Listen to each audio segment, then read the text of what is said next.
Alex A souhaite savoir pour sa part quelle est la classe d'actifs qui a votre préférence, celle qui a le plus de potentiel.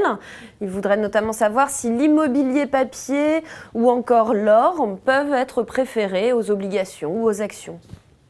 Alors l'idée, c'est pas de choisir une seule classe d'actions, c'est essayer de les faire travailler ensemble en bonne harmonie, en bon équilibre.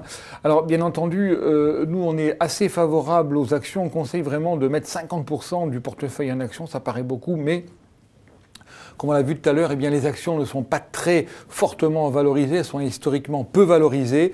Elles ont des fondamentaux, les entreprises sont vraiment très bons. Et surtout, eh bien, il y a un phénomène assez étonnant, c'est qu'en ce moment, les actions rapportent plus que les emprunts d'État. Ça, c'est une rareté historique, il faut en profiter, parce que généralement, ça veut dire que ça montre que les actions sont sous-valorisées. Donc plutôt privilégier les actions jusqu'à 50%, de l'or à hauteur de 10-15%, pas plus, il ne faut pas spéculer, mais plutôt se protéger avec l'or, des obligations, plutôt obligations d'entreprise, et l'immobilier papier, c'est une classe d'actifs un petit peu marginale dans les portefeuilles. Si on a un très gros portefeuille, on peut en mettre 10%, autrement on peut s'en passer sur les portefeuilles de petite taille.